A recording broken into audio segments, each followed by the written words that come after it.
دنگل کی تیاریاں زور پکڑنے لگی۔ قومی اور صوبائی اسمبلیوں کے الیکشن کے لیے گزشتہ 5 دنوں میں ہزاروں امیدواروں نے کاغذات نامزدگی جمع کرا دیے ہیں، جن کی جانچ پڑتال شروع ہو چکی ہے۔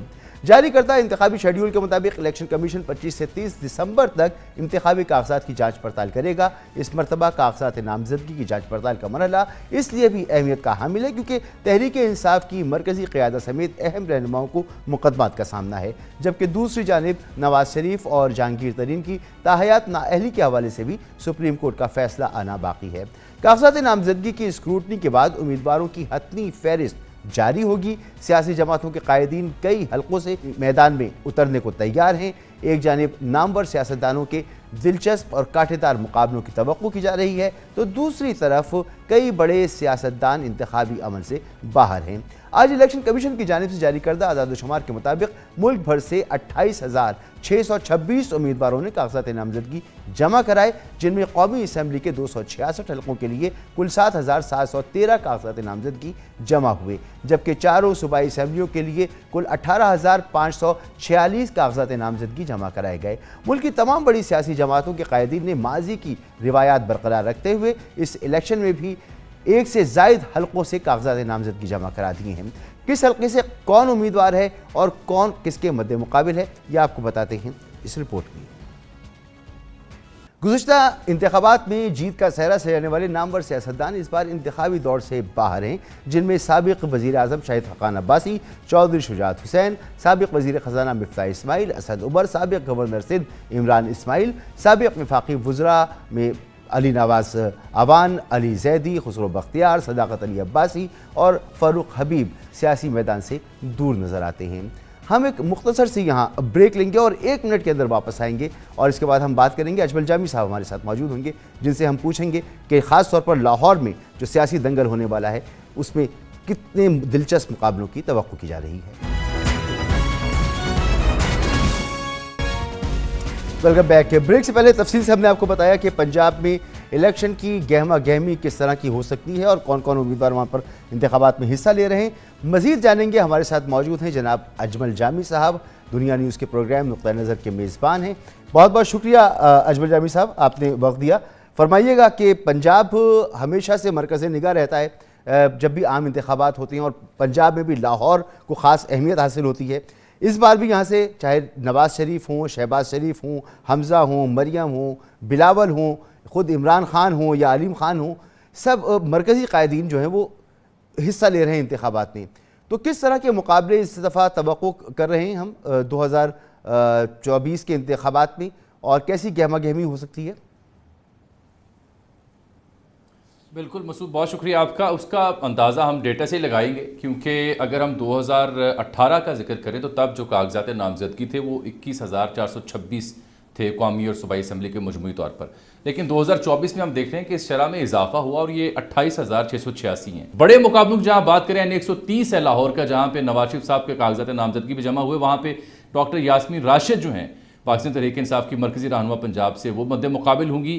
N127 کا بڑا دلچسپ مارکہ ہو سکتا ہے، یہاں پہ پاکستان پیپلز پارٹی کے چیئرمین جناب بلاول بھٹو زرداری صاحب ہیں، تو ان کے مقابلے میں انہی کے سابقہ کولیگ، انہی کے ایک سابقہ سیاستدان ان کی پارٹی سے لطیف کھوسہ صاحب جو چند روز پہلے ہی پاکستان تحریک انصاف کے ہوئے، وہ اترے ہیں میدان میں۔ دوسرا اہم جو توجہ کا مرکز حلقہ ہے وہ ملتان کا ہے، کیونکہ وہاں پہ N149 ہو یا N151 ہو، وہاں پہ ہم دیکھتے ہیں جہانگیر ترین صاحب ہیں، جاوید ہاشمی صاحب ہیں، عامر ڈوگر صاحب ہیں، زین قریشی 151 میں ہے، تو ان کے مقابلے میں علی موسیٰ گیلانی صاحب ہیں۔ باقی جو زیادہ زور کا جوڑ ہمیں دیکھنے کو ملے گا وہ گجرات میں ہے، جہاں پہ چودھری برادران کے بیچ میں جو سیاسی تفریق ہے اس کی وجہ سے مارکہ وہاں پہ دلچسپ ہو سکتا ہے۔ سو از دا کیس ان فیصل آباد، گجرانوالہ، سیالکوٹ بھی، کیونکہ سیالکوٹ میں عثمان ڈار صاحب خود تو نہیں ہیں، لیکن ان کی وقت ذرا بچاتے ہیں اور مزید آگے بڑھتے ہیں۔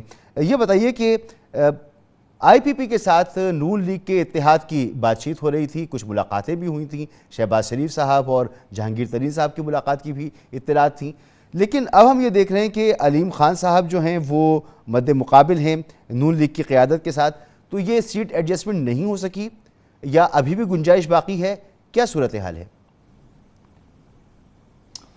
میرا خیال ہے خاموش مفاہمت تو ہے کچھ حلقوں کے اوپر۔ یہ پہلے بھی ایک عرصے سے میں خبر دے رہا تھا کہ لاہور میں جو آئی پی پی ہے وہ 2 ٹکٹس کا مطالبہ کر رہی ہے، 2 سیٹوں کا مطالبہ کر رہی ہے، ایک علیم خان صاحب کے لیے جس کی جانب جو شریف فیملی اس کا ذاتی جھکاؤ بھی ہے، محترم مریم نواز بھی ان کے حق میں ہے، باقی قیادت جو مرضی کہتی رہے، میں اپنی ذمہ داری سے اس خبر کو یہاں پہ بیان کر رہا ہوں کہ وہ ان کے حق میں ہے کہ انہیں لڑنا چاہیے۔ ایک وقت تھا کہ علیم خان صاحب شاید سوچے تھے نہ لڑیں، لیکن وہ لڑ رہے ہیں۔ 2 سیٹیں ہیں علیم خان صاحب کی جو N117 اور N119 میں انہوں نے کاغذات نامزدگی جمع کروائے کہ وہ کسی ایک پہ وہ شاید بعد میں کھڑے ہوں، اور اون چودھری صاحب نے تو 3 حلقوں میں جمع کروا دی، 124، 127 اور 128۔ تو یہ 2 سیٹیں ہیں جو آئی پی پی یہاں پہ چاہ رہی ہے سیٹ ایڈجسٹمنٹ کے تحت لڑنا۔ مجموعی طور پر 18 حلقے ہیں پورے پنجاب سے جہاں پہ وہ اترے ہیں میدان میں، اور 40 صوبائی اسمبلی کے ہیں۔ جو آپ نے سوال کیا سیٹ ایڈجسٹمنٹ کا، اس کے حوالے سے میل ملاقاتیں ہوئیں، شہباز شریف صاحب سے ایک ملاقات ہوئی جو ڈسکلوز نہیں کی گئی، اس کے بعد وفود کی سطح پر جو ملاقات ہوئی اسے ڈسکلوز کیا گیا، بعد میں اس کو لے کر کے بحث بھی ہوتی رہی اور آئی پی پی جو ہے اس سے اختلاف کرتی رہی، لیکن یہ ابھی بھی مشاورت جاری ہے، لیکن کوئی ایگزیکٹ سیٹ ایڈجسٹمنٹ یا ایگزیکٹ فارمولا ابھی تک دریافت نہیں ہو سکا۔ آپ کہہ رہے ہیں کہ خاموش مفاہمت ابھی بھی ہے اور اس میں مزید بہتری کی گنجائش بھی، اس کے لیے بات چیت بھی ہو رہی ہے۔ یہ بتائیں کہ 2021 تک تو لاہور میں نون لیگ اور پنجاب میں اوورآل نون لیگ خاصی مقبول تھی، لیکن اب حالات مختلف ہیں۔ نواز شریف صاحب واپس بھی آ چکے ہیں، نامینیشن پیپرز بھی جمع ہو چکے ہیں۔ کیا ہم یہ ماحول دیکھیں گے کہ نون لیگ جو ہے وہ اپنے حلقوں میں اترے گی؟ کیونکہ ابھی تک ہم نے اس طرح کی پبلک گیدرنگز یا جلسے جلوس نہیں دیکھے جیسا ماضی میں ہوتے رہیں، تو اب ہم یہ دیکھیں گے کہ نون لیگ گلی محلوں میں اترے گی، hand to hand, eye to eye لوگوں سے ملاقاتیں ہوں گی، اور اس طرح کی انتخابی مہم چلے گی، چاہے وہ نواز شریف صاحب ہوں، شہباز شریف صاحب ہوں، مریم ہوں، حمزہ ہوں، اس طرح کا ماحول ہم کب دیکھیں گے؟ بالکل، یہ بڑا اہم آپ کا سوال ہے، کیونکہ جہاں پہ انتخابات کی آمد ہے، گہمہ گہمی بن چکی، ماحول بن چکا، ہوائیں فضائیں پیغام دے رہی ہیں، وہاں پہ سب سے مسنگ ایلیمنٹ ایک بڑی سیاسی جماعت کی جانب سے جو پبلک انگیجمنٹ ہے وہ نہ ہونے کے برابر۔ نواز شریف صاحب کی آمد اور جلسہ اور کچھ ایک چند ایک اور میٹنگز ہیں یا چھوٹی موٹی گیدرنگز ہیں جن کا احوال ہے، اس کے پیرلل ایک جماعت ہے پی ٹی آئی، وہ چاہتی ہے انہیں اجازت دیجیے، انہیں اجازت نہیں ملتی۔ ان کے پاس آل ویز آر کلیئر، لیکن اس کے باوجود یہ نظر نہیں آ رہی۔ وجہ ابھی تک تو اس سیاسی جماعت کا منشور، اس کی کمیٹیاں 1 سے زائد بن چکی، وہی سامنے نہیں آیا، تو وہ کیا منشور، کیا بیانیہ لے کے جائیں گے؟ یہ 2 بڑے اہم سوال ہیں جو ہم ان سے پوچھتے ہیں، ابھی تک اس کا جواب نہیں ہے۔ ابھی کاغذات نامزدگی، ٹکٹ ایلوکیشن، ریزرو سیٹوں میں جی ہاں اچھا، مسئلہ صرف منشوری ہے یا اس پہ کوئی اور بھی معاملہ ہے؟ اور دوسرا، حمزہ شہباز کے بارے میں بتائیے گا کہ وہ پنجاب اسمبلی کے الیکشن کے لیے کھڑے نہیں ہو رہے، وہ مرکز کے لیے انتخاب لڑ رہے ہیں، یہ کیا معاملہ ہے؟